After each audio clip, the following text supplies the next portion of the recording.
Okay, I think we might as well start, and so we can be on the record for being punctual. My name is Eve-Troutt Powell, and I'm a professor of history and Africana studies at the University of Pennsylvania. I actually teach the modern Middle East and Africana, and my specialty for many years has been the Nile Valley, particularly the relationship between Egypt and Sudan.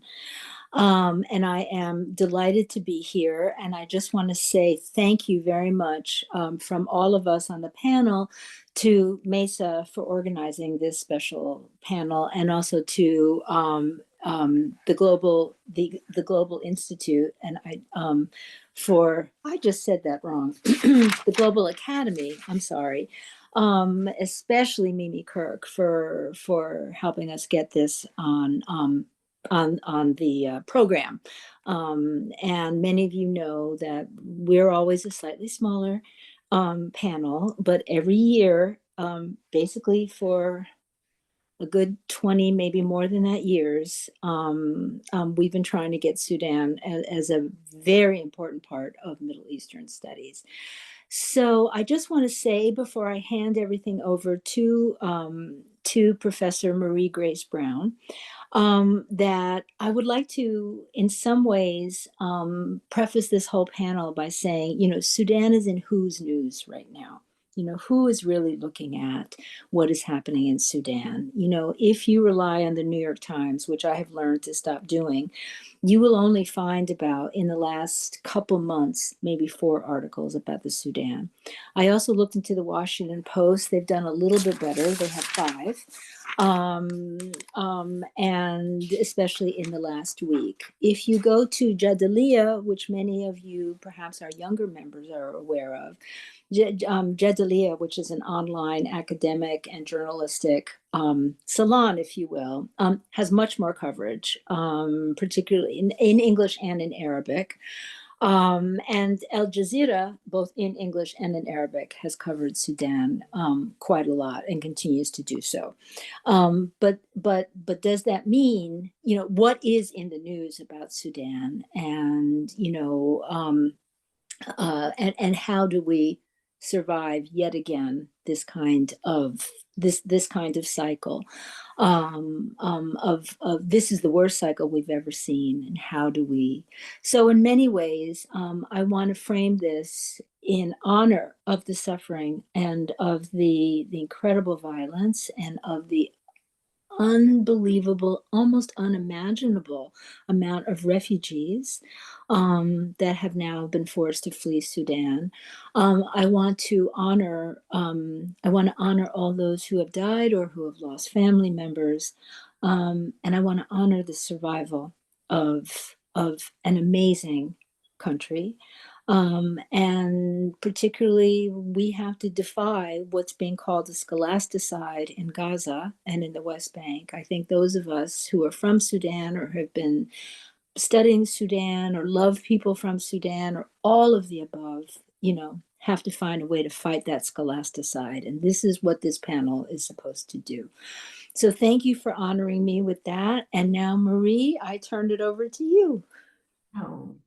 Thank you so much, Eve, for putting all that beautifully and in perspective. And I love the resilience of this panel appearing at MESA year after year, and the insistence upon the recognition of this topic and its sort of global implications. So I am going to introduce each of our panelists. They will have about 20 minutes to share their wide-ranging research. I have warned them that I'm sort of a tough taskmaster, timekeeper, so I will be letting them know when they hit sort of the 20-minute mark, and we have plenty of time for Q&A to get back to anything that hasn't been covered. Some of our panelists have PowerPoint images and some of them don't. And so we will we'll be sort of moving back and forth between shared screen and the Zoom squares. All right, our first speaker will be Rebecca Glade. Rebecca received her PhD in African history at Columbia University, where she wrote her dissertation, Sudanese Political Movements and the Struggle for the State, 1964 to 1985. She has published on the history of the student movement at the University of Khartoum in Africa, and she is currently a visiting researcher at Makerere University in the Department of History, Archaeology, and Heritage Studies, and managing editor of the Makerere Historical Journal. Rebecca, I will turn things over to you. Well, thank you very much. And thank you very much for organizing this panel. It's such an important topic, and I'm really excited to be participating in discussing Sudan at this dark moment. And the current moment feels less like a crisis in some ways and more just like a catastrophe. It's hard to really understand or get your mind around the scale of what's happening right now and the violence. But one theme that I've thought a lot about, especially framing around the question of crisis, is the questions of like a crisis in political legitimacy, which I see as beginning with the December Revolution in 2018.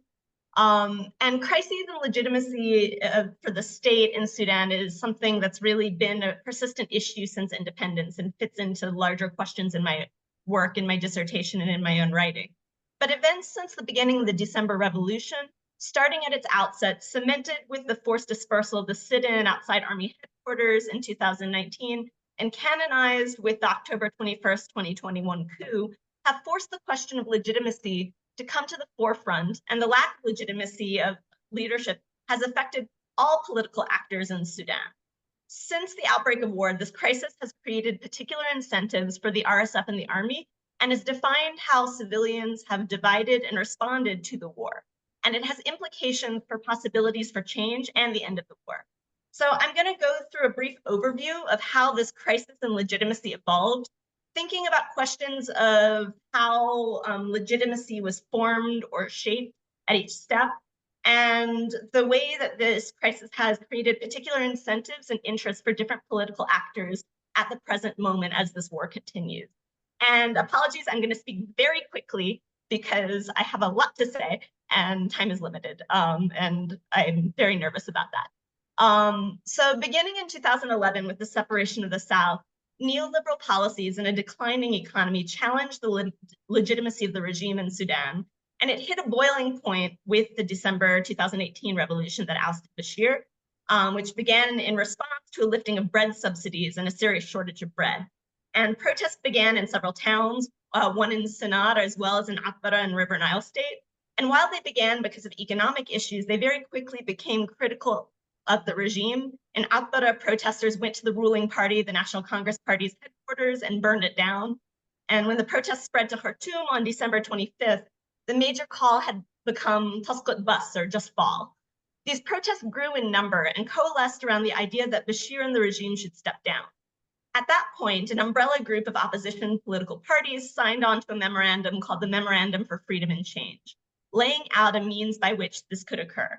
And the groups that signed on were pretty varied. On one hand, you had the center-right sectarian parties like the Umma Party, as well as the Communist Party and the Sudanese Professionals Association, which was an umbrella group of white-collar unions.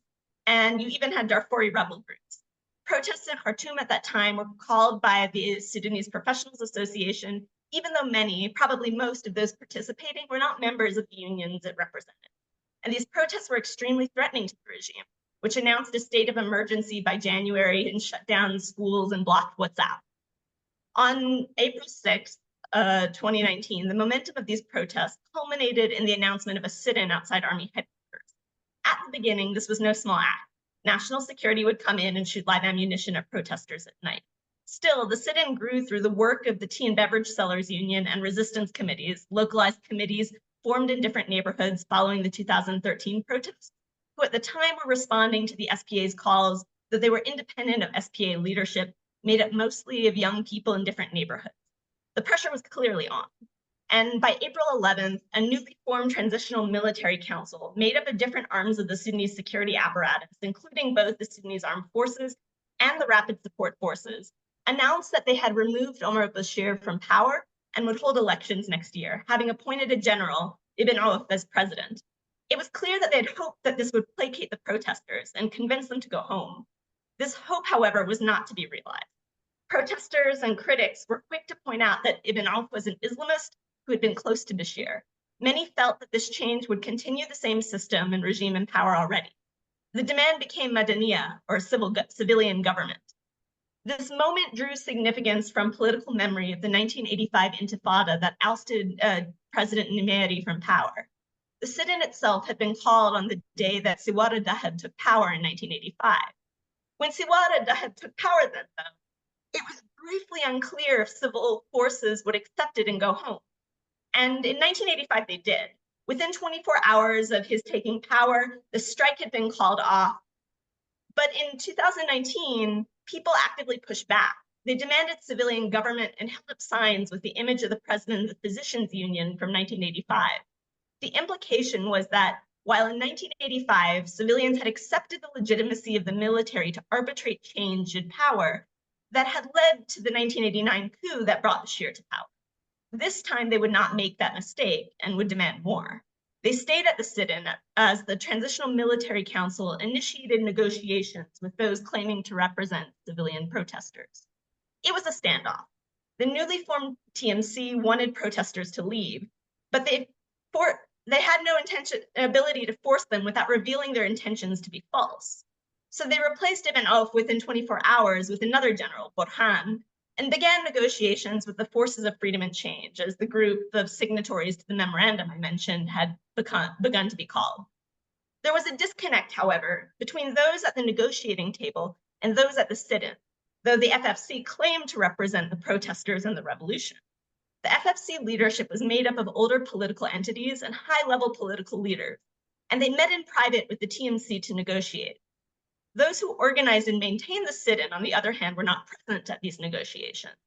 And this disconnect was rendered most obvious after an attempted incursion on the sit-in by security forces in the first weeks of Ramadan, around the time that the FFC produced a map of the sit-in, deliberately leaving out key areas, including an area referred to by many as Colombia, implying that certain parts of the sit-in were legitimate and protected, and that other parts of it were not legitimate places of political assembly. In doing so, they attempted to negotiate away parts of the sit-in against the will of those maintaining it. After 6 weeks, on June 3rd, the TMC grew tired of negotiations and forcibly dispersed the sit-in. And that term, dispersal, masked how violent this crackdown was. They attacked the sit-in, killing over 150 people, dumping bodies into the Nile. Many were raped. That same day, they shut off the internet across the country, leaving it off for the next month while security forces occupied Khartoum. It was clear that they hoped to terrify the population and make them compliant. That hope, however, was ill-formed. The violence of June 3rd inspired fury, not fear. Soon after, protesters announced civil disobedience. Then preparations began for a protest on June 30th, the anniversary of the 1989 coup that brought Bashir's regime to power.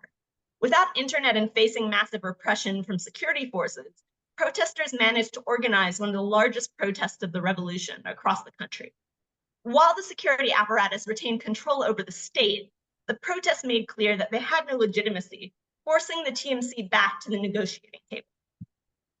Following June 30th, negotiations between the FFC and the TMC resumed, culminating in an agreement in August, the transitional agreement, with a compromise government. The executive would be composed of a sovereign council made up of half security members and half civilians, with one member agreed upon mutually by both the FFC and the TMC. Originally, the transition period was to be 3 years, chaired for the first half by someone from the security apparatus and for the second half by civilian, prior to elections for a new president. They agreed to a Prime Minister, Abdullah Hamdok, and promised to appoint a legislative council for the transitional period. The Sovereign Council was chaired by Burhan, with Mohammed Hamdan Dagalo Himiti of the RSF as deputy. The transition period functioned as an uneasy stasis for the next 2 years. During this period, certain promises were never realized. A legislative assembly was never actually appointed. Other promises were realized, but in undemocratic ways. The transitionary government signed a peace deal with a number of the armed movements in Darfur and Kordofan, the Juba Peace Agreement, bringing them into the transitional government as part of the FFC and extending the transition period to accommodate them. While theoretically a good thing, indicating an end to the long-term wars in Darfur and Kordofan, in practice, the agreement cemented a longer-term alliance between those armed movements and the security apparatus at the expense of civilian political movements and civilians in Darfur. Hamdok's government undertook neoliberal reforms that were deeply unpopular, lifting fuel subsidies at the request of the international community and normalizing relations with Israel as a precondition to Sudan being removed from the US state sponsors of terrorism list. These policies were not popular. In June of 2021, mass protests were roundly understood not just to commemorate the events of the previous years, but also to protest against neoliberal policies forced on by the international community. On October 25th, 2021, this transition period collapsed, with the security apparatus led by Burhan in alliance with Hemeti initiating a coup against the transitional government, shutting off the internet for another month and placing Hamdok under house arrest.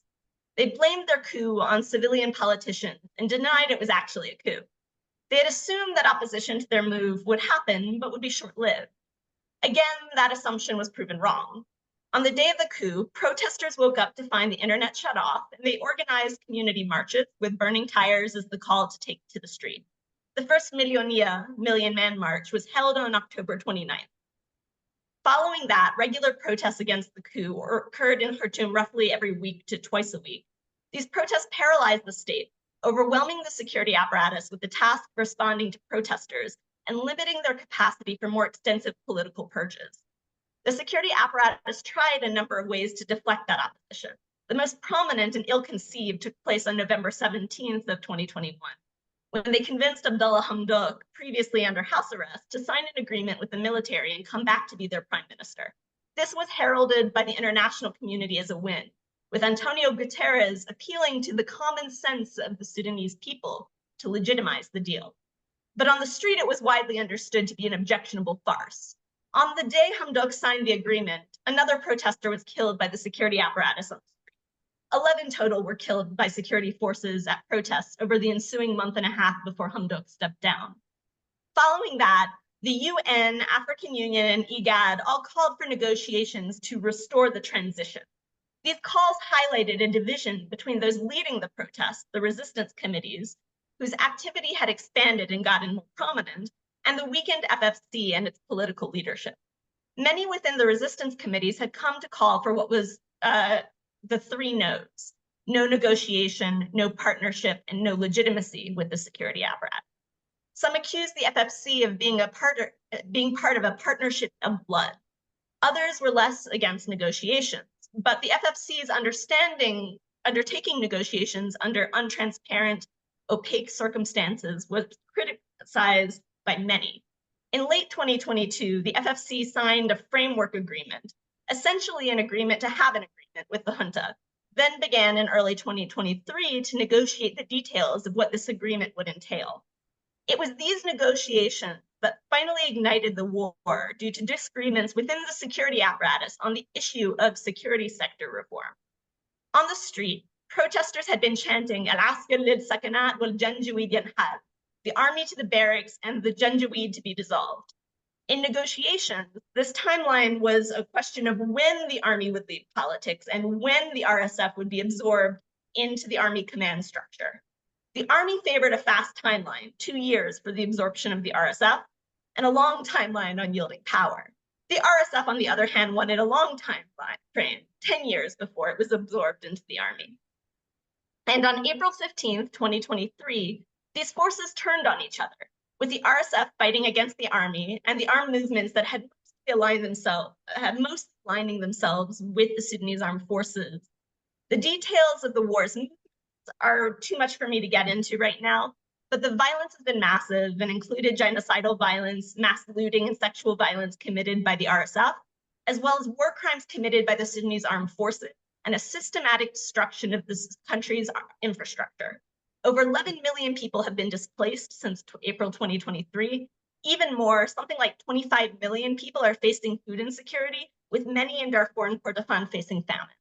In the midst of all this, it's easy to lose sight of the way that the question of legitimacy that has plagued the security apparatus and the FFC has continued.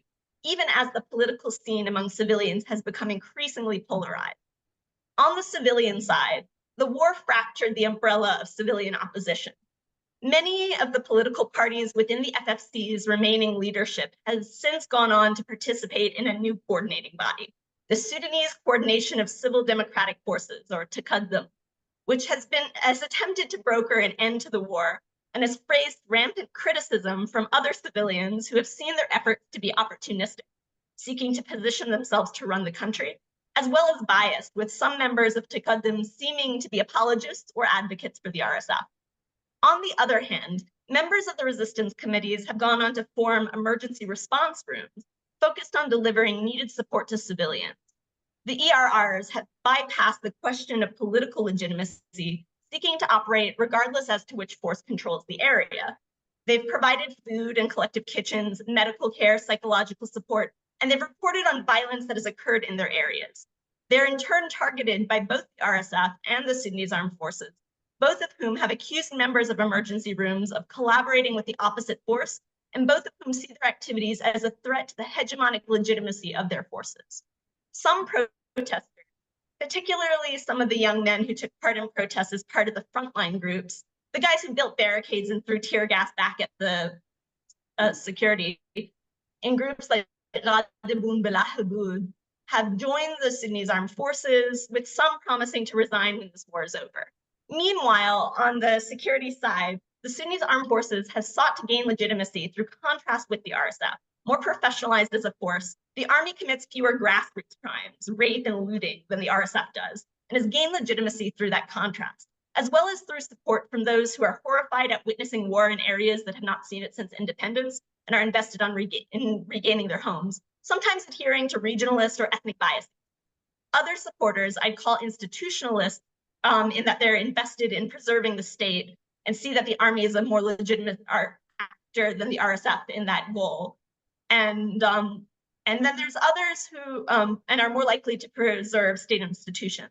Alongside them are supporters of Bashir's regime and the National Congress Party, whose presence in this alliance, as well as the repressive behavior of the army in the areas it controls, has left some civilians prone to dismiss the army as representing a return to the Inghaz regime. Still, this legitimacy is incomplete and slippery. By many accounts, the ability of the army to recruit soldiers to this war has been limited, and their mobilization has been fairly ineffective. Since the outbreak of the war, the army has lost Jazeera and large parts of Sennar, costing the army respect and recognition in Sudan. Burhan has taken high-profile meetings as a result with members of Ghadabun, in an indication that he's attempting to gain some sort of legitimacy from these foes turned soldiers. Moreover, this incomplete legitimacy creates a set of problematic incentives. Since its legitimacy is derived from opposition to the RSF, it has little incentive to negotiate an end to the war, since doing so would mean to lose credibility. At the same time, there's also little incentive for outright victory. While the army needs to regain territory it lost in order to appease politically and economically influential supporters whose families were from Khartoum or Jazeera, a true end to the war would renew pressure to hand over power to civilians in some capacity. Rather, the army has an incentive to pursue a goal of containing the war to Darfur, much as the army was able to use the war in the South from independence till 2005. Meanwhile, the RSF's crisis of legitimacy has functioned differently. Inside of Sudan, the RSF has gained support and legitimacy only within a very limited, ethnically mobilized population present mostly in Darfur and Kordofan. Other areas it controls, in Khartoum and Jazeera, in Sennar, have been characterized by mass violence and a standstill of governance and administration that basically has made it impossible to gain new supporters. At the same time, they've sought to create legitimacy outside of Sudan, targeting international bodies and other countries through propaganda and diplomatic efforts. Hemeti went on tour to neighboring countries, and at the beginning of the war especially, the RSF would release these surreal social media posts meant to portray themselves as more professional than they really were. And it seems from these efforts that the RSF's interest has been to manipulate international opinion in order to encourage international actors to pressure the army into a political settlement that will lock in RSF wins and allow them to keep the resources and land that they've seized over the course of this war. In this way, the interests of the RSF in forcing a settlement have run parallel with that of Khartoum, even if accusations that they coordinate are not necessarily true. This is a very grim set of circumstances, and this crisis of legitimacy points to an enduring conflict in which many leaders and public figures have lost credibility. There aren't easy solutions for this to end. At the same time, if there is hope to be had in the midst of all of this, it needs to come from the internal efforts of Sudanese civilians at the grassroots, in the emergency rooms and mutual aid initiatives. These groups ensure the survival of their communities for sure, but there are also places where new leaderships can develop, and one hopes are developing, ones that can hopefully gain greater prominence over time, depending on how things go. And so with that, that's it. Thank you all. Okay. Thank you so much, Rebecca. Perfect timing. So standard has been set.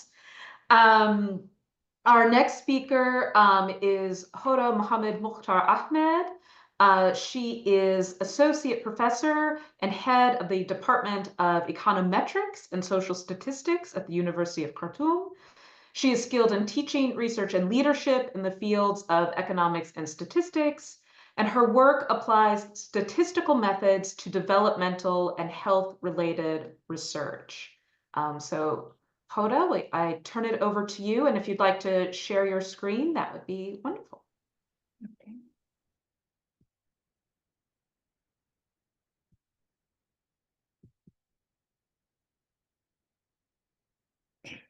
Thank you so much for the topic and for giving me the chance. And I will start with some introduction on the location of Sudan. It lies in the northeast Africa, border to Egypt and South Sudan, and on the coast of the Red Sea, and on the crossroads between the African countries and Sub-Saharan African and the Middle East. And this location has an implication of what is going on in Sudan. Sudan is rich with resources, has 45 million people. Sudan is a home of a multitude of ethnic groups and languages. It encompasses about 500 tribes and more than 100 languages and dialects. And this enriched the cultural heritage of Sudan, but also there is a challenge in social cohesion. Sudan is vulnerable to highly climate hazard. It experienced droughts from time to time and occasional floods, and this made things worse, just like food insecurity and agricultural challenge. The prolonged political instability in Sudan is from early before the independence, when the war between the South and the North erupted in 1955. The Southern people were marginalized. There was no balanced investment or balanced project of development between the North and the South. And this was the cause of the war until it is stopped in 1972 by Nimere's regime, when Nimere made peace agreement in Addis Ababa in 1972 and gave some kind of autonomy to the South. Nimere himself implemented Islamic Sharia law in 1983, though about 20% of the people in Sudan were Christian in the South. And also he divided the South into 3 regions. This is why John Garang Dimobur, late John Garang, rebelled, and the war continued from 1983 to 2005, that ended with the Comprehensive Peace Agreement. And in the agreement, there was a pledge that there will be a referendum for independence of South in 2011. Meanwhile, another conflict erupted in Darfur, and it also continued for decades and lasted by a peace agreement. After 300,000 people were killed. The causes of conflict is ethnic divisions, as I said, resource control. Resources are controlled by few elite people, and political marginalization. All development projects are in Khartoum or in the center, while the periphery was suffering from underdevelopment. This is why people feel as if they are marginalized, and they protest and they rebel against the governments. The current crisis, I'm not going to go deep because Rebecca thankfully covered it. And the key players that she said were government factions, militia groups, and Sudan Armed Force. They are friends one time, and because they were competing on power, they erupted the war. And I think the war is against the civilians, is against the people, as if there is a revenge against the civilian people because they throw over the Islamic regime. The impact on civilians, increased violence, unbearable, unbelievable violence. And I am one of the victims of the war. I was available at Khartoum in Khartoum when the war erupted. We flew our home to Medini or to Jazeera, then to Port Sudan, then to Saudi Arabia, until I came here in United States. Our homes were looted. I spent only 5 days during the war. Since all the 5 days, there was no electricity, no water, no communication. Nobody can go outside doors. In the morning, we find the bullets scattered here and there. So most of the people flew their home, and the other who stayed were forced to leave their homes. Nobody or no house in the Khartoum state has its stuff available. All things were looted. Humanitarian crisis, the displacement, as Rebecca said, about 8 point something were displaced inside Sudan in the safe states. And those who can afford to cross the border went to Chad, to Egypt, to Libya, to the south of Sudan. Most of people went to Chad. Why? Because there is a family ties between Chad and Darfurian people. And also there is a road between the two countries. The others, or most of or Egypt shared also a huge number of these refugees, and Sudanese were not put on refugees camps. they were living with the people or the hosting communities. And this is also is a problem. Why? Because they are pressing on the resources of the countries which are already suffering economic harsh. Prices were high, and this will expose the IDPs to clash or tension with the community or the hosting communities. Also in Libya, all of us know that there was war and the government structure was weak, and they also press on the already weak government. The problem was food insecurity and water insecurity for those who were still trapped in the war zone. So all of them depend on humanitarian aids. No people are working. Most of them are unemployed. Those who are employed were not paid.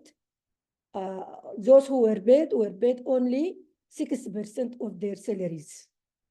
So poverty was more than 90% of the population.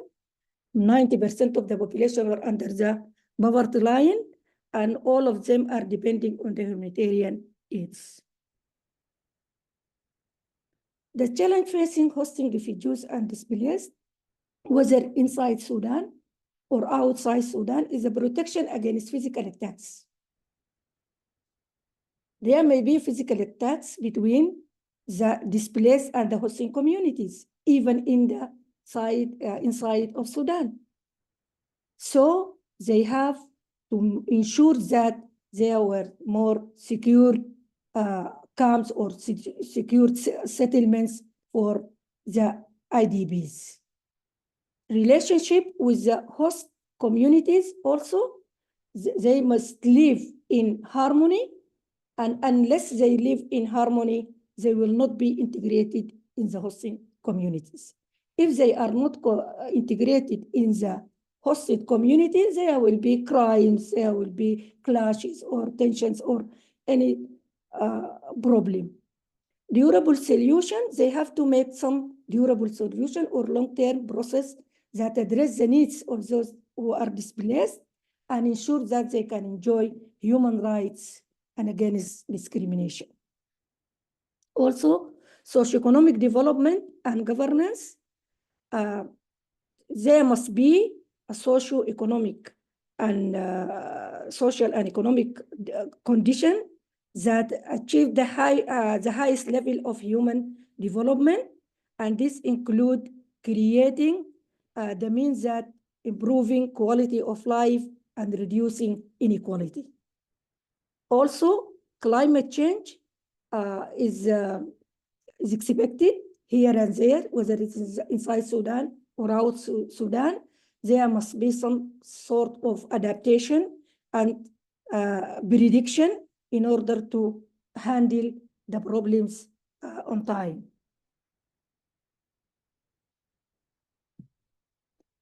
Impacts on economy and infrastructure, economic strain, loss of oil revenue after South Sudan independence put Sudan in a very critical situation.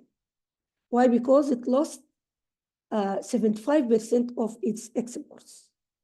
And while they were utilizing the oil, the government does not invest the revenue on non-oil sectors like agriculture and livestock herding. This is why the economy was suffering problems, and some of these problems are price rising.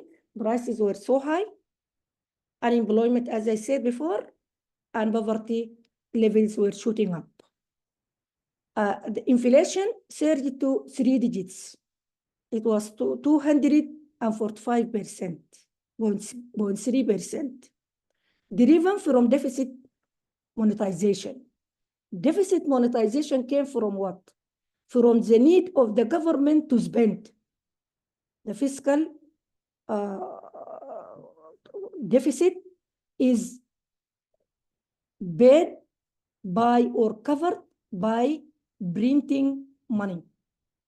Printing money means they are increasing the stock of money.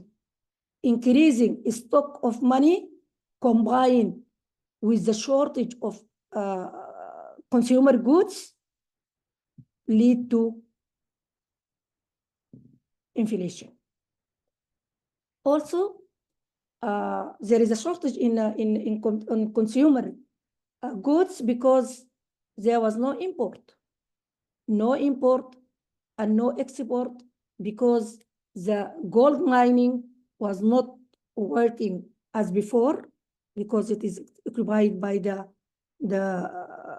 RSF and some by the government army. And there is a damage in the infrastructure, damage in schools, damage in universities, damage in hospitals, in road, in bridge, limited access to health care because about 70% of the health institutions are not functioning. 10% of the capital stock in Khartoum is destroyed.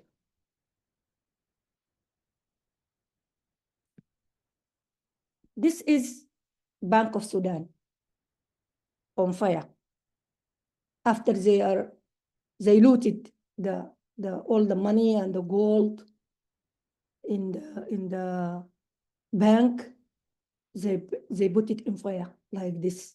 This is an example of destruction of houses and buildings and health institutions, to universities, the laboratories, the libraries, the museums. All our heritage is looted and destroyed.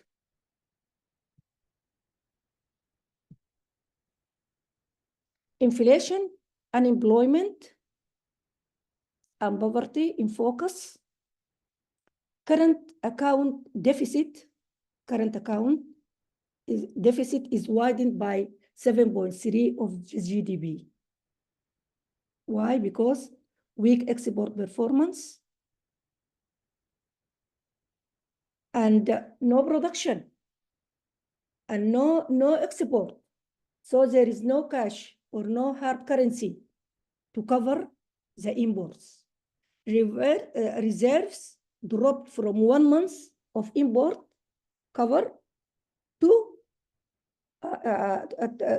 from 2.7 months in 2022. So there was no reserve for covering imports, and so the deficit is widened by 7.3% of the GDP. Poverty is high.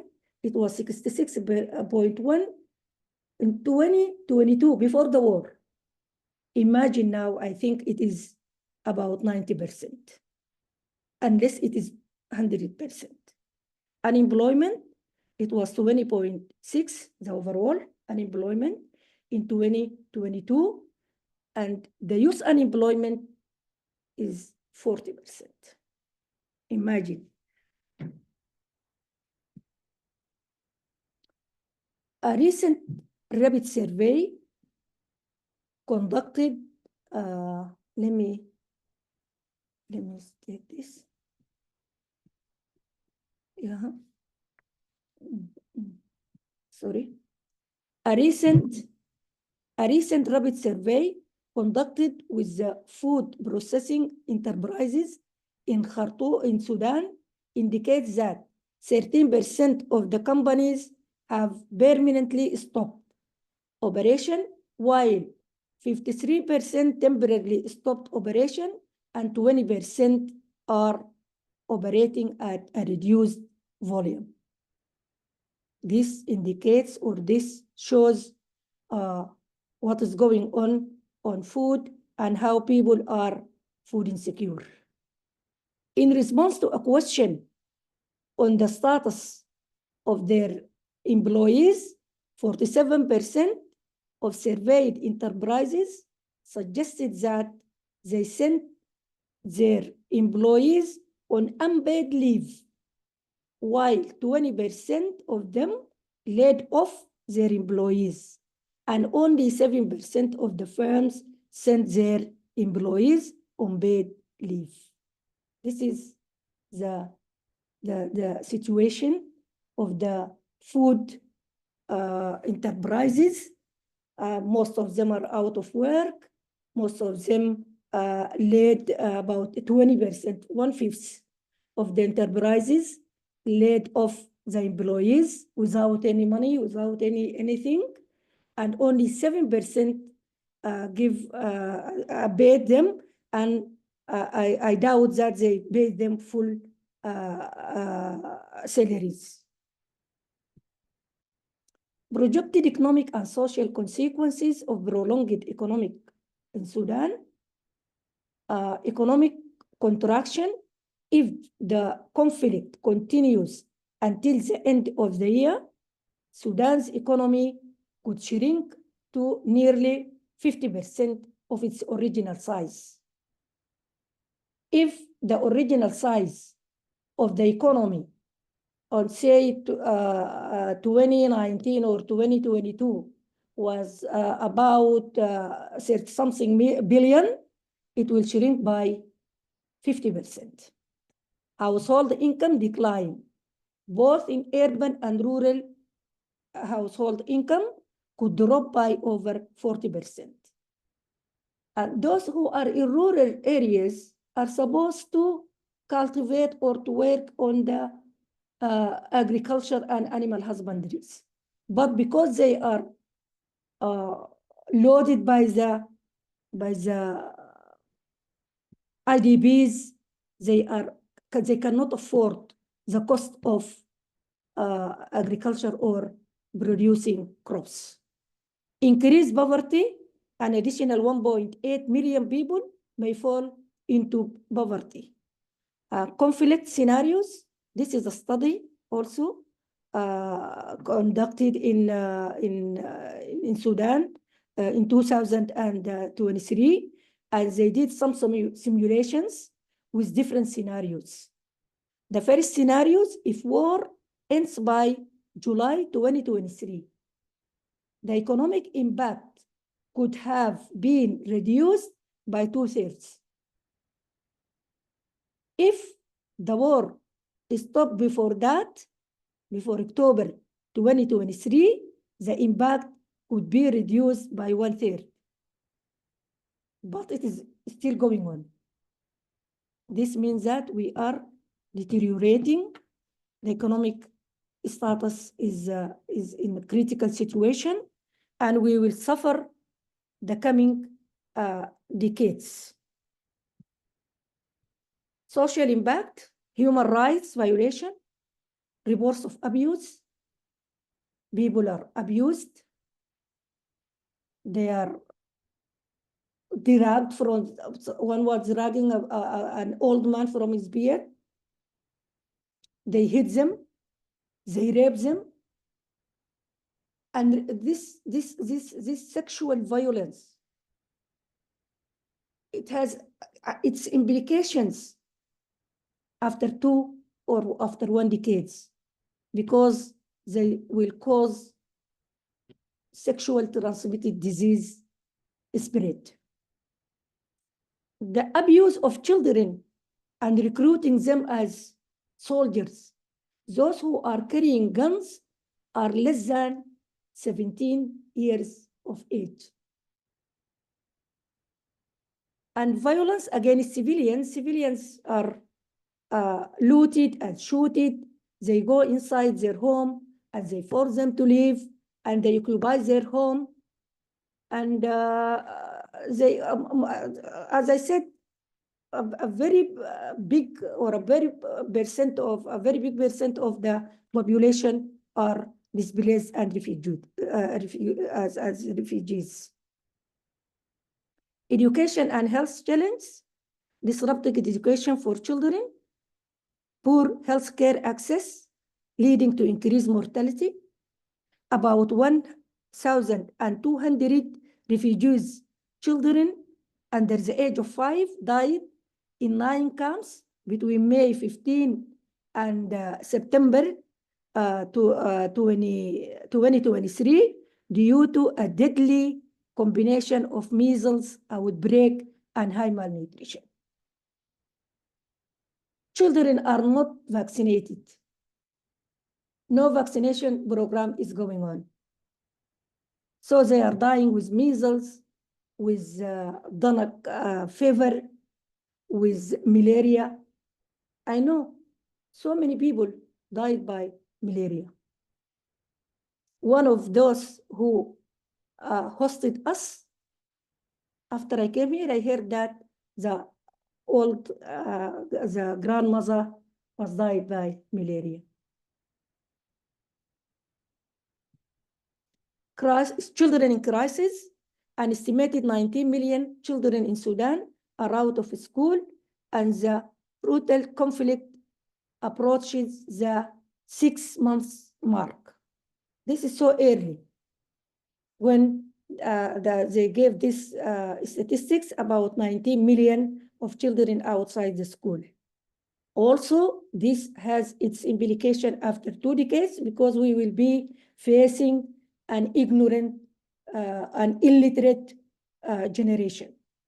Out of the 19, 1 in 3 or 6.5 million lost access to school due to increased violence and insecurity in the region, with at least 10,400 schools shuttered in conflict-affected areas. About 6 or about 7 million are still trapped in the war zone. And those who are in safe regions or in safe states, schools are full of displaced. Schools are full of displaced people. So there is no place for children to go to school and learn.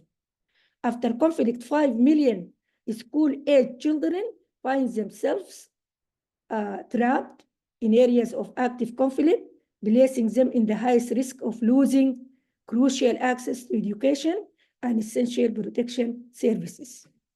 This is what Arif Noor said from Save the Children Sudan country director. International response and aid, acute hunger and aid, disruption in production, trade, markets, financial system, and connectivity caused 18 million Sudanese facing hunger in 2023. 24.8 million now need humanitarian aids. Limited aid can reach those who are needy. Only 1 in 10 can be reached. Why? Because people are seized by the militaries and the militia, and there is no way to reach those who are in need of humanitarian aids. Role of UN and NGOs, UN peacekeeping missions. There are so many missions and humanitarian aid efforts, but nothing is seen on the ground because the government side is not attending the talk of peace. They said Bell, Jagim, and shoot to kill, but they are not going to negotiate and do any peace talk in order to stop the war. Any war in Sudan took a long time and ended by negotiation. This is the history. International sanction and mediation. Thankfully, they made some sanction on some individuals who are involved in violence and who are fueling the war. And mediation also, or mediation efforts also, came from African Union, and it was not accepted by the government, from UN, and from the neighboring countries. Every now and then, there is a negotiation and mediation, but nothing is seen in the horizon. Challenge and limitation of AIDS access issues, restricted access to certain areas due to conflict, logistical challenge in delivering aid and to remote or hostile regions. Funding constraints, insufficient funding to meet growing needs, dependency on donor countries and organizations. I think we told about all this before. No access to those who are needy, to those who are in remote areas, even those who are in safe areas in Sudan are in need of help, in need of humanitarian aids, because as I told before, they are unemployed, no production, no work, no revenue, no salaries. People are suffering so much. The path forward, potential solutions, peace building efforts, strengthening peace agreement, and encouraging dialogue. This is very important and necessary to strengthen peace agreement. All the political parties, or the civilians have to be together as one hand and push those agreements and encourage dialogues towards peace. Economic and social reforms, investing in infrastructure, or our infrastructure are destroyed, and we need to start by investing in infrastructure, in education, to catch what we lost, in healthcare, because all healthcares were destroyed and looted, and policies to improve resource distribution and reduce inequality. This is very important. If we want to live in harmony and peace, we have to minimize inequalities between the periphery and the center. There must be balanced investment in all the 19 states in order to make people not to feel that they are marginalized. So what is happening now indicates or predicts that there will be a long-lasting civilian war. Conclusion, summary, and key points. Historical and ongoing conflicts have had a profound impact on Sudan. I think the nowadays crisis is not emerged suddenly. It is as a result of a long challenge and a long problems that affected the political, the economic, and social fabrics in Sudan. Humanitarian crisis, economic instability, and social challenge continue. We are living in crisis, in economic instability, in economic hardship, in mismanagement, in economic mismanagement, on decades of authoritarian rules, and social challenge, as I said, because we have many tribes or many ethnic and cultural groups. Call for action need for sustained international support and internal reforms for lasting peace. Unless there is an international support, and internally we did some economic reforms and some social policies that ensure equity, we will not live in harmony. Thank you.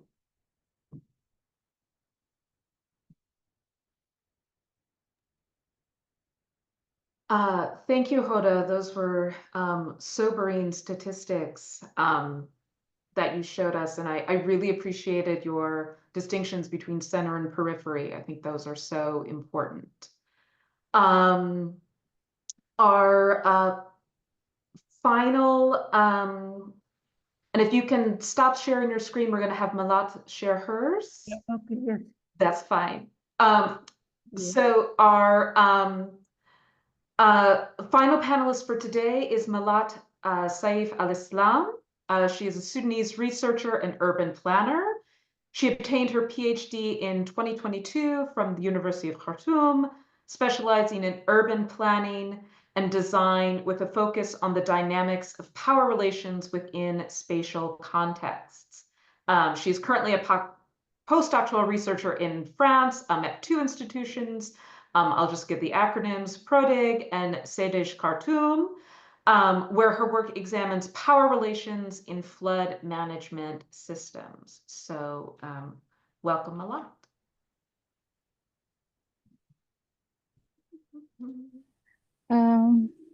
Good evening, everyone.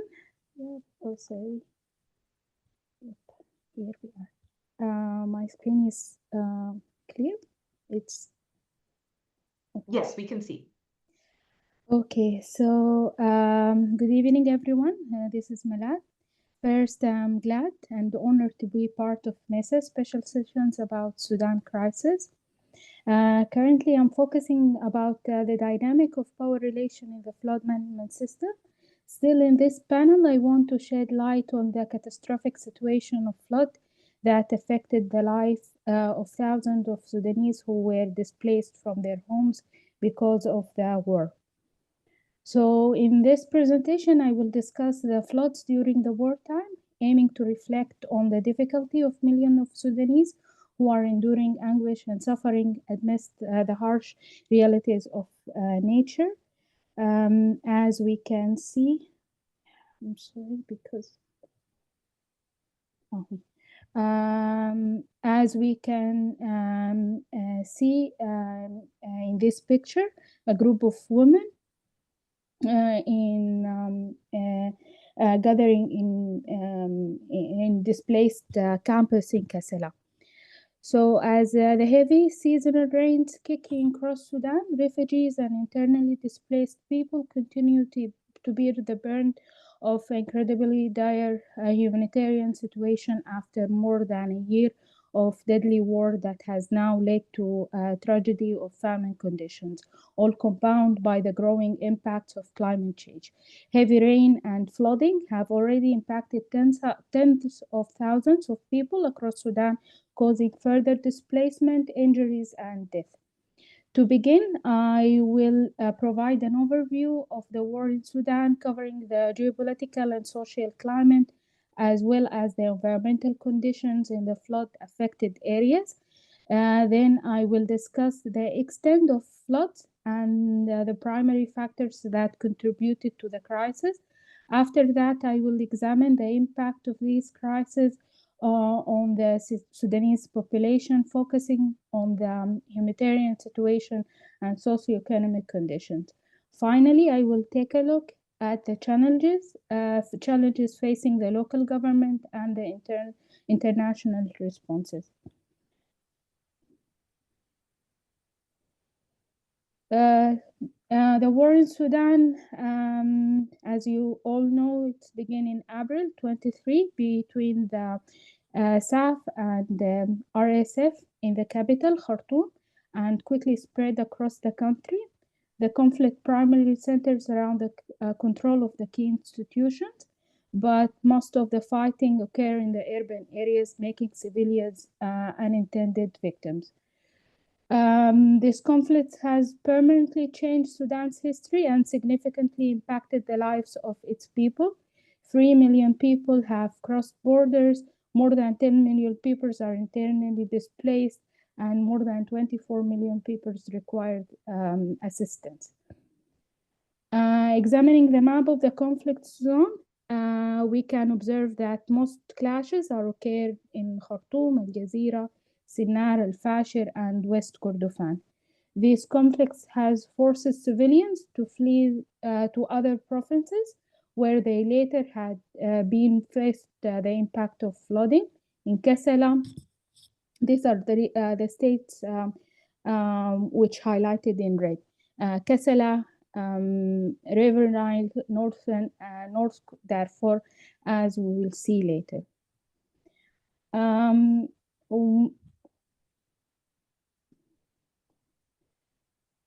If we talk about the environmental conditions, Sudan is one of environmentally, Sudan is one of the most vulnerable countries to climate variability and environmental crisis, ranked 15th out of 191 countries in 2022.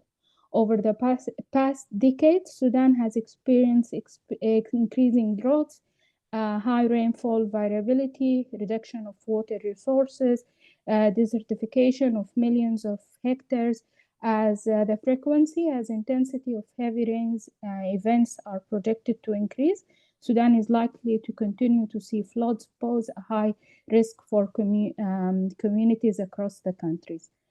Both river and flash flooding pose a threat to Sudan.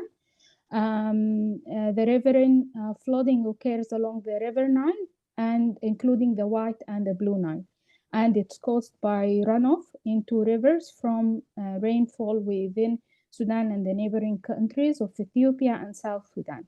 Communities in the Blue Nile, White Nile, Sinnar, Al Jazeera, Kassala, and Khartoum state are the most affected regularly. Meanwhile, in the other hand, flash flood impacts low-lying areas, that are dry from most of the that are dry for most of the year, and can cause significant damage and loss of life. Since the mid of April, El Nino related heavy rains has led to extreme weather events across East Africa, including flooding, landslides, violent winds, and hail. So the flood in the wartime, the seasonal floods of the Nile, along with the other rivers, as I already said, occur between July and September. This year, floods has wreaked disastrous in many areas, worsening the difficulties of resistance conflicts and resulting in heightened internal displacement. The most affected state, as we saw in the previous map, include North Darfur, followed by River Nile, Northern State, West Darfur. Estimated of more than 300,000 people have been affected by heavy rains and flooding in 60 localities across 16 states in Sudan since the beginning of the rain season in June. This includes an estimated more than 100 people who have been displaced. In the eastern Sudan, field reports indicate that more than 30,000 people have been affected by the heavy rain in Kassala, Red Sea, Al Gadarif. Most of them fled recent hostilities in Sinnar state. The rain damages also the displacement campus, the tents, and the schools. In addition, the situation in the Eastern Sudan have been worsened by the destruction of Sad Arbaat, located around 38 kilometers northern Port Sudan. About 70 villages around the Arbaat Dam had been affected by the flash flood, of which 20 villages has been destroyed. Authorities estimate that around 50,000 people living on the western sides of the dam have been severely affected. Moving to the River Nile and northern states, flood has caused extensive damages, displacing thousands and creating critical needs across health, water, sanitation, shelter sectors. The flooding also resulting widespread of scorpion and snake infestation, posing further risk to the community due to the shortage of the minimum serum. The floods also destroyed annual crop stock, impacting the main livelihood practice of farming, the daily wage labor. Additionally, the flooding risks bringing poisoning from the mining areas are also harming the human health, animals, and the environment. In the River Nile state, the health and water, sanitation, and hygiene situation in the area along the River Nile is critical. The Sudan flood dashboard reports that more than 11,000 homes have been destroyed and 300 homes have been damaged. Finally, in the North State, the flood had reportedly swept scorpions also into homes due to the critical shortage of venom serum in the state. Death from scorpion and snakes were reported. Destruction of private and public infrastructure has been widely also reported in the northern states.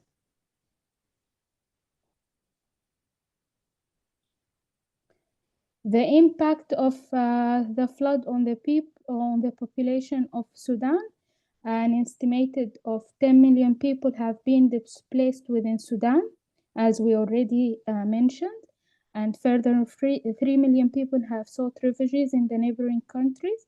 Heavy rains and flooding has already impacted tens of thousands of people across Sudan, causing further displacement, injuries, and death. The displaced have been forced to move 3 or 4 times since the start of the conflict. They have lost their belongings, including food rations, and are facing significant challenges in accessing clean water and sanitation facilities, increasing the risk of waterborne diseases. The climate crisis is making those displaced even more vulnerable. Flooded land means people are unable to grow crops and graze their livestock, adding to food insecurity and hunger in areas also affected by drought and conflict. The risk of diseases outbreaks to the flooding and subsequent stagnant flood water in high across affected state. Sudan Ministry of Health has confirmed cholera, malaria in the affected states. Children also continue to remain most at risk on top of prevailing insecurity and multiple displacement. Their futures are also at risk. Finally, in my talk, I'd like to shed the light about the government and international responses. During the flood season, there is an urgent need for tent, non-food items, medical waste management, emergency medications, and awareness campaign. Additionally, it's essential to allocate new areas for setting up tents to accommodate the families affected by the flood. It's important to note that some areas are only accessible by boats. The local government had announced in official reports that the emergency department, in collaboration with the NGOs and local authorities, is actively working to assess and address the damage, prevent the future further harm, and mitigate the potential disease in outbreaks. Also, the provincial and federal teams are on ground, working to open roads and conduct search and rescues operations. However, in the social media is filled with videos that reflect the grim realities faced by thousands of citizens affected by the flood, highlighting the limited capacities or capability of the government and international agencies due to the ongoing conflict in the impact region. So here is short video. بسم الله السلام عليكم ورحمة الله والصلاة والسلام على رسول الله صلى الله عليه وسلم. هذا نحن السودانيين اللاجئون في الغابة، ومعنا الأسر بكمية هائلة، النساء والأطفال والحوامل والشباب. ممكن توجه الكاميرا هكذا للترى.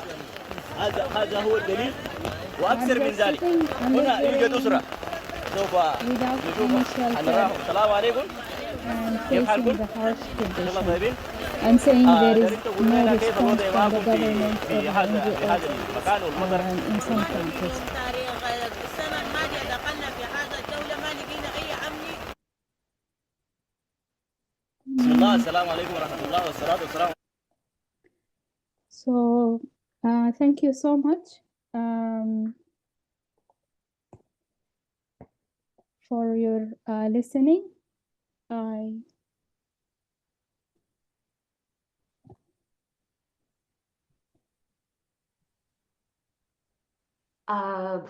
Thank you, Malathe. That was, I just learned a lot. And I have lots of questions. Well, we are at our question and answer period. We've got plenty of time. I think we can take questions either way. People can either place them in the chat and Eve or I will read them aloud, or you can use the raised hand function on Zoom and we will call on you that way. Questions.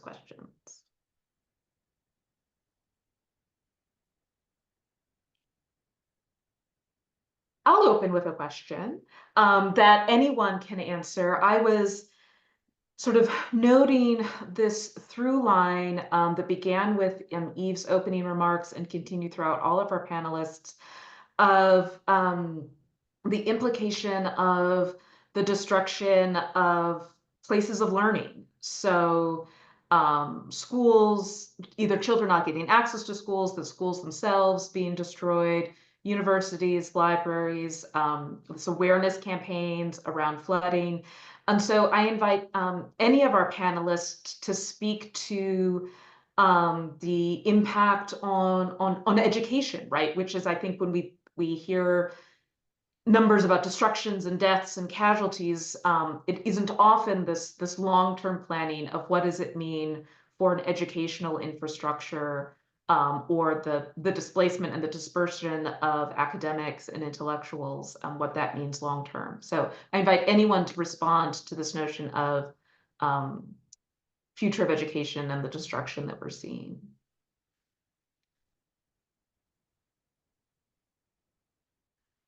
Rebecca, yes.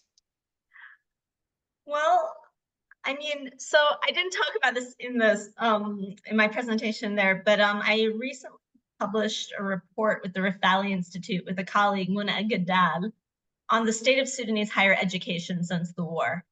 And one of the things that's really striking with it is like there's these questions of short-term and then long-term, because like we can talk the physical infrastructure of universities in Khartoum and in Darfur were largely destroyed.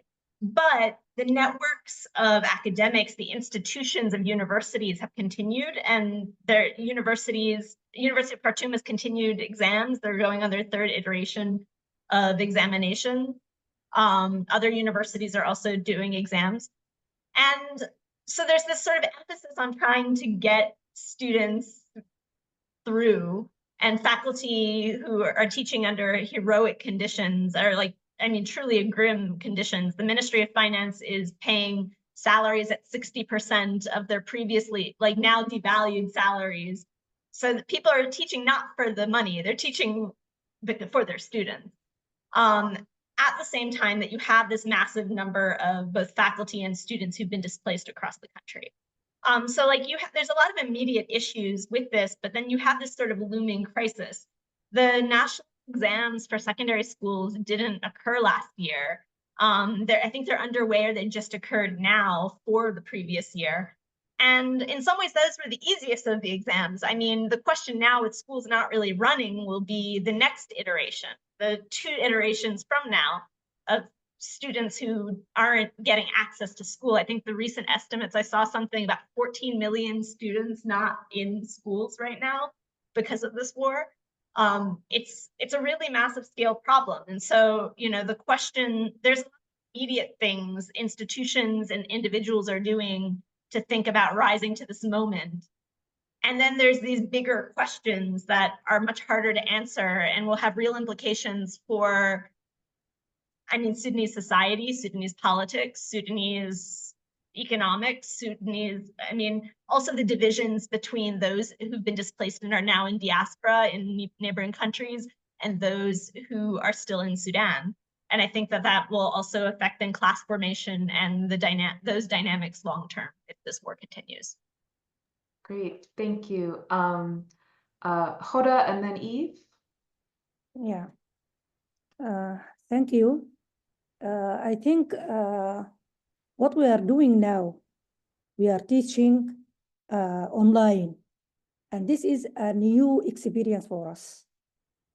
We suffered a lot when during the COVID period, because we were not trained on how to use online or distant or online education.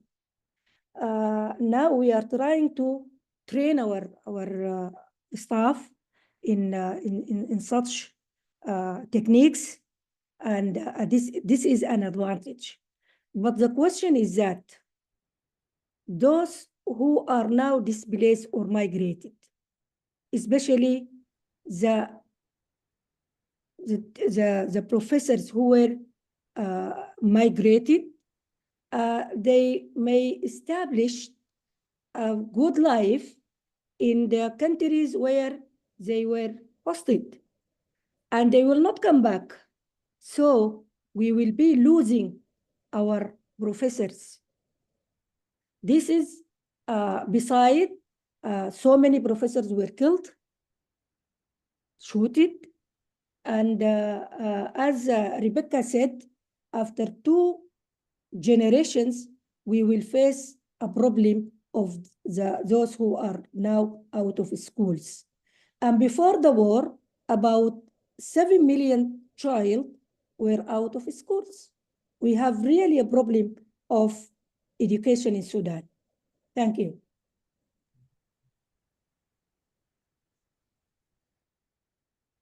Marie, my question is not related to education. So if Malathe wants to go ahead, I can wait.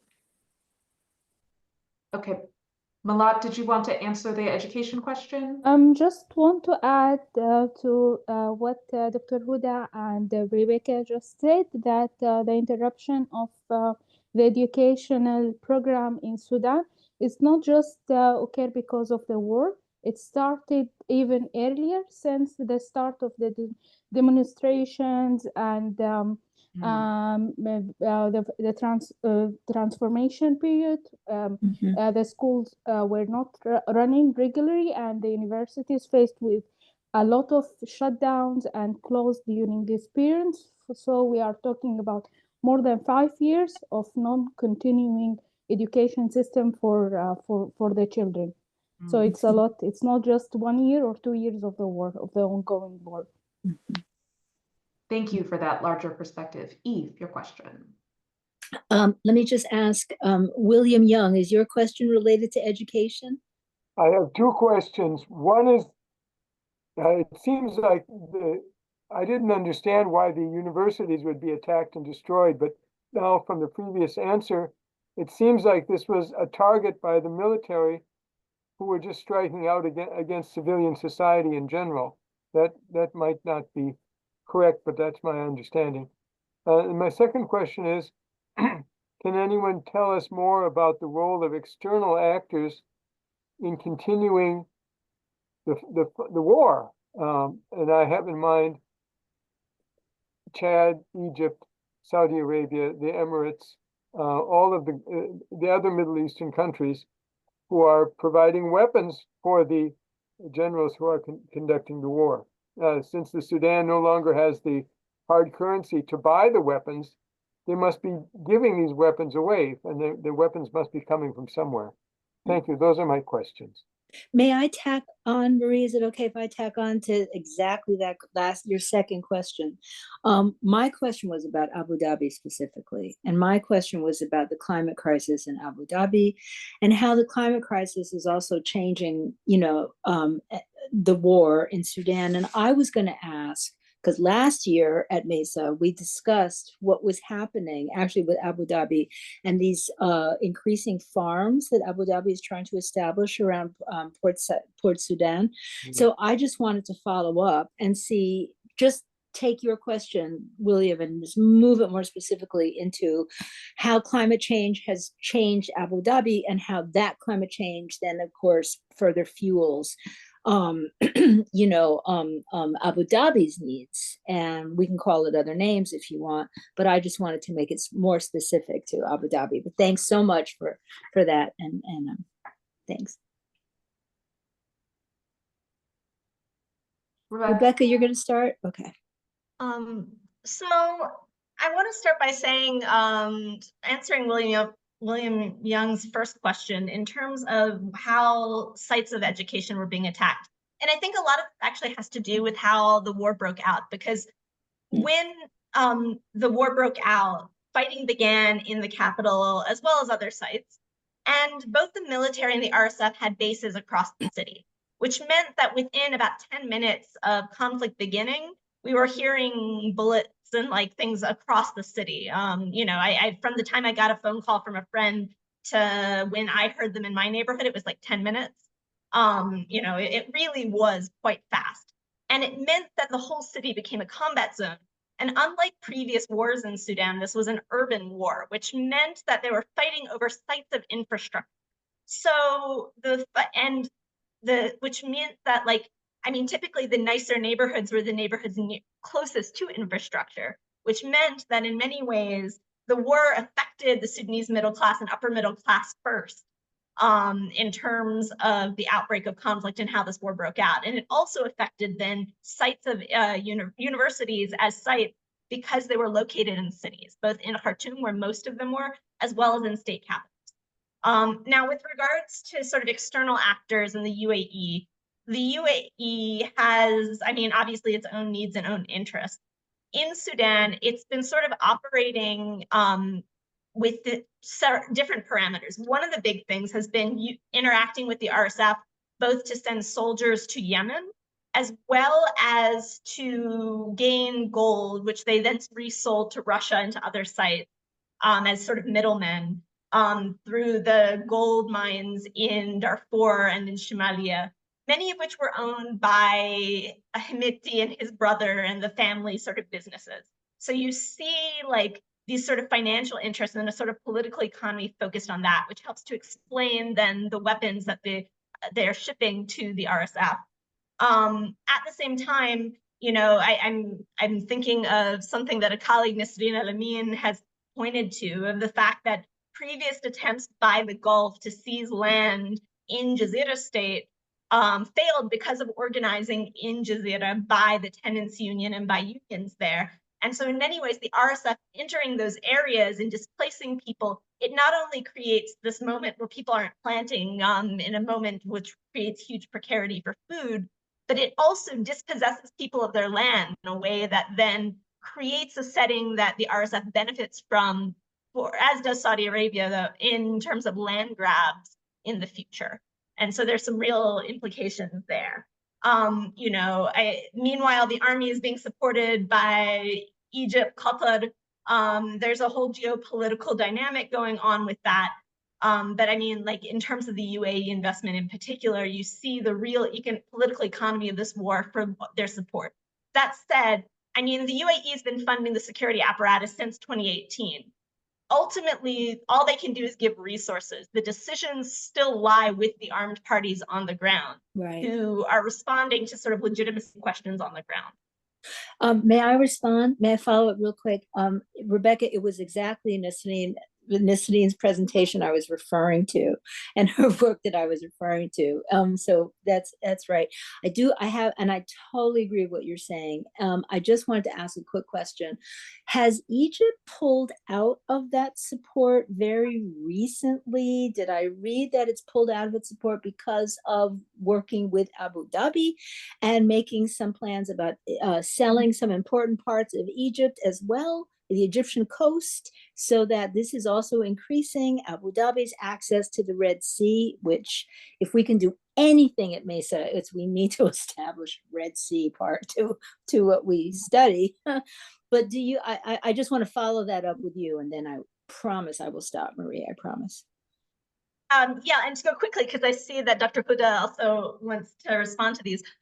Yes, I mean, like Egypt is definitely straddling with that. And I think they have a lot of sort of mixed motives as well. Egypt has functionally closed its borders to Sudanese refugees, is deporting refugees back to Sudan, and is very threatened and cracking down on Sudanese refugees. It's simultaneously like very threatened by them. And I mean, so it's making these deals, partially the regime itself is broken, needs the money. At the same time that it has security regional interests, if the RSF gets too successful it will be thus affected in more severe ways. So I think in many ways, Egypt is sort of straddling a lot of interests. Saudi Arabia, Qatar, Turkey have less complicated dynamics in that regard.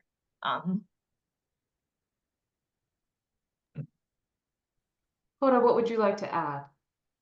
Yeah, I want to add as for the question for why destroying the universities. They looted the universities, funds, chairs and tables and any stuff that they can get benefit of it, they looted it.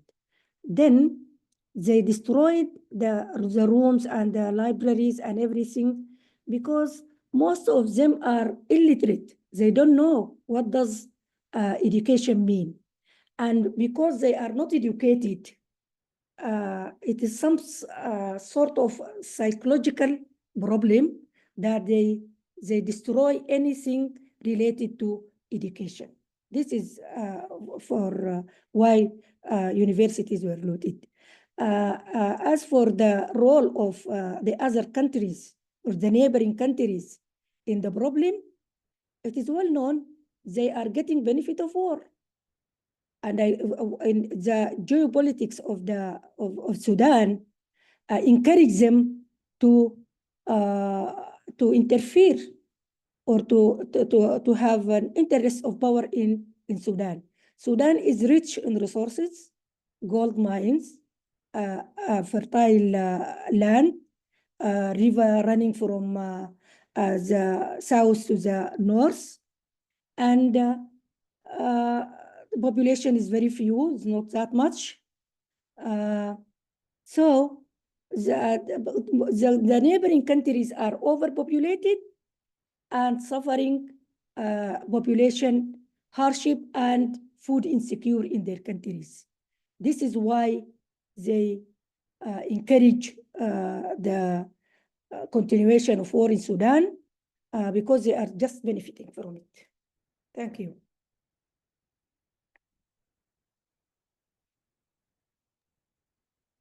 Any other questions? These are high-level questions, and I encourage even basic questions if anyone has some.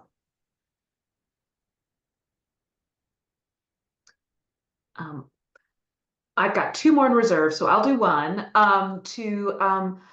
Malathe, I wondered if you could give us a sense if the flooding, either the flash flooding or the river flooding, are in new areas in Sudan that are unaccustomed to that level of flooding, or if they are occurring in areas that have some experience with annual flooding, rivers rising, etc. But I just wanted to hear a little bit more sort of about the scale and how this might be expanding into new areas.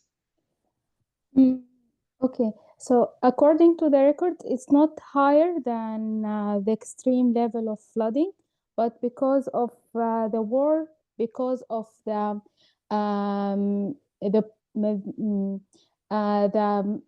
people who are moving to new locations, displaced from their homes that were totally far from the river. So this makes these floods are more severe. It's not like about the amount of water that covers the area.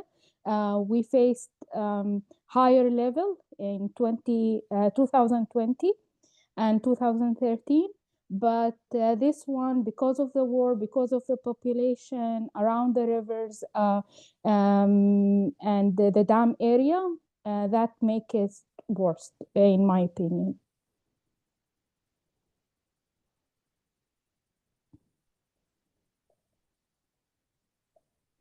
I'll ask my final question, and then perhaps we can dismiss early.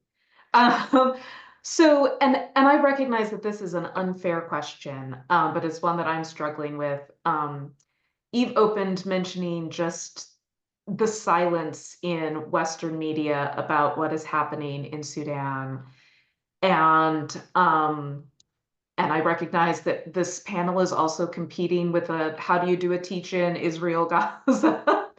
And so without sort of comparing traumas and trying to say one is worse than the other, how do we make a case to our family and our neighbors and our students that this is a crisis that warrants our attention as concerned citizens, as scholars?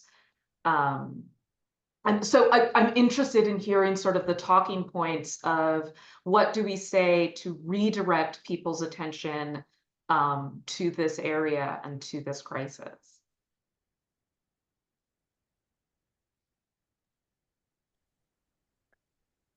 Huda, did you want to begin?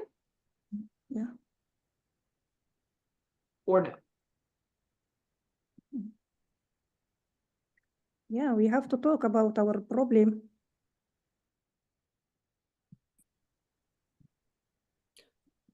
Rebecca also has her hand. Okay. Okay, both. Okay, Rebecca, go for it. Sorry, Marie, I can't figure out how to do the hand raise thing, so yeah. My technology skills are limited. But I mean, look, I think that in some ways the case that's made by the reality of the situation, the scale of displacement is the largest since the partition of South Asia in 1947.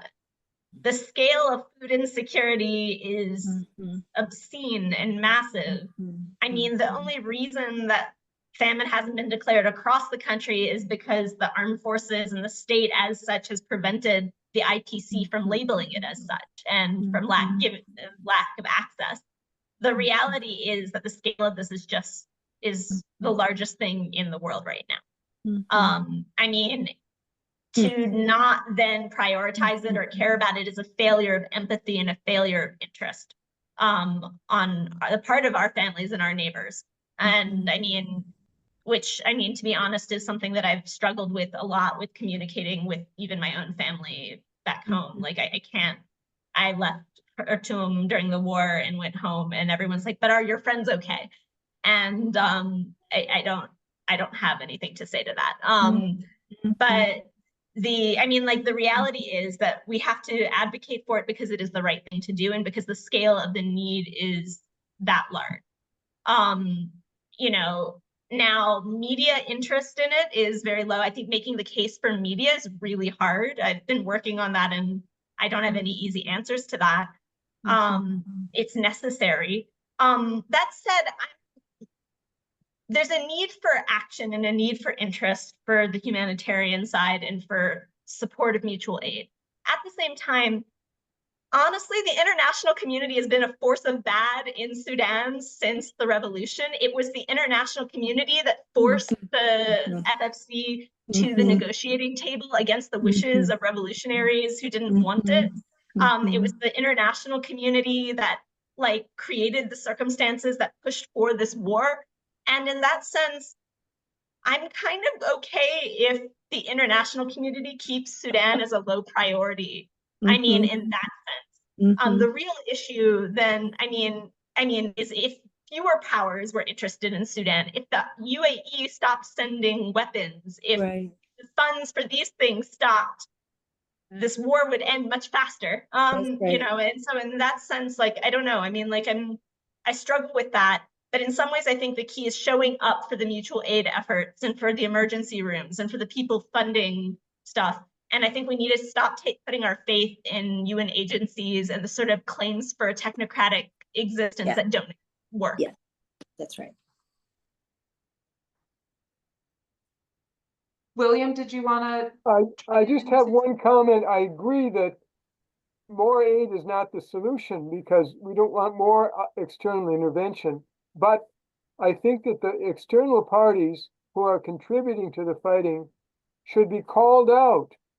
Most Americans, for example, have no idea that the Emirates are involved in this, or the Saudis, or they have no idea. And that is one of the things that enables these actors to continue to steal and destroy the Sudanese society. So I was impressed by Rebecca's comparison between this crisis and the partition of India in 1947, which, of course, most Americans understand was a horrific catastrophe. And I'm glad to hear that comparison because it could be useful in media treatments of this. I don't know, maybe in Europe, I know there's a group in Norway that is committed to trying to help the Sudanese. So perhaps in Europe there might be more receptivity to kind of media exposures of these crimes. And I just think it's very important to call out the external actors who are contributing to this unnecessarily. It doesn't involve their survival or their national interest to any important extent. And so if we can't publicize it in the States, at least the Washington Post has done a fairly good job of covering Sudan, but most of the other papers in the United States have not. That's right. So that's all I have to say. I wish I could do more. Eve, would you like the last word? My last word is thank you. My last word is thank you profoundly for teaching us. And this is to all of the presenters. I have been studying Sudanese history for lots and lots of decades. And yet I really had moments this afternoon listening to Huda and to Malathe and to Rebecca. Just your images, your facts, your statistics, your thoughts. In this time, you're keeping it together and sharing what you have learned with us is a gift that I hope I want to really thank you for this gift. Thank you very much. And to Marie, as always, for organizing and let's just make Sudan, let's just not let it go silent, respecting everything Rebecca said. Thank you all for coming to this presentation as well. Even if you didn't ask questions, your presence was very helpful to us, and enjoy the rest of MESA and stay safe. All right. Thank you so much to everyone. Thank you. Thank you for organizing this. Thank you. Thank you. Thank you. Once again. Thank you, everyone. Bye-bye, everyone. Bye. Bye-bye.